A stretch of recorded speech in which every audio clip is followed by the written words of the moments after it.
पे कमीशन 1 जनवरी से लागू होगा नया वेतन आयोग। लेवल 6 कर्मचारियों की सैलरी 1.2 लाख रुपए और पेंशन 59,000 रुपए के पार। वेतन में बढ़ोतरी कर्मचारियों के ग्रेड पे के आधार पर तय होगी। अलग अलग ग्रेड पर कार्यरत कर्मचारियों को अलग अलग लाभ मिलेगा। इसी प्रकार से पेंशनर्स को भी उनके अंतिम वेतन और ग्रेड पे के हिसाब से संशोधित पेंशन दी जाएगी।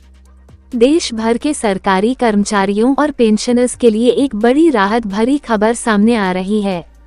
लंबे समय से अटके हुए 8वें वेतन आयोग को लेकर अब चर्चा तेज हो गई है और सूत्रों का मानना है कि जल्दी सरकार इस दिशा में बड़ा कदम उठा सकती है। यदि यह आयोग समय पर लागू होता है तो लाखों कर्मचारियों की सैलरी और पेंशन में जबरदस्त उछाल देखने को मिलेगा। कब से लागू हो सकता है 8वां वेतन आयोग? खबरों की माने तो सरकार इस आयोग को 1 जनवरी 2026 से लागू करने की तैयारी में है। हालांकि ये भी कहा जा रहा है कि लागू होने में कुछ महीने की देरी हो सकती है, लेकिन उस स्थिति में सभी पात्र कर्मचारियों को बकाया एरियर भी दिया जाएगा। कितनी बढ़ेगी सैलरी और पेंशन? जानिए संभावित बदलाव। सरकार इस बार फिटमेंट फैक्टर 2.86 रखने पर विचार कर रही है, जो कि पिछली बार की तुलना में अधिक है।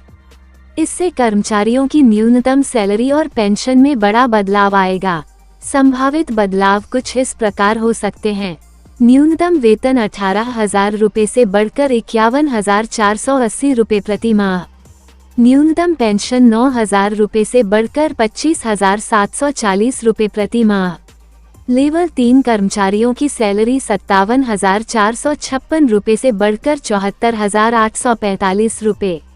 लेवल 6 की सैलरी 93,708 रुपए से बढ़कर 1.2 लाख रुपए।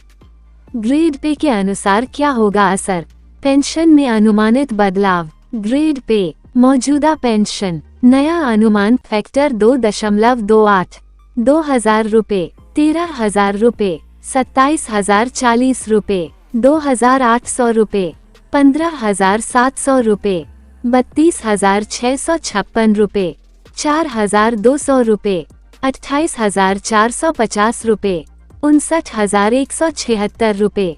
सरकार क्यों बना सकती है रिकॉर्ड?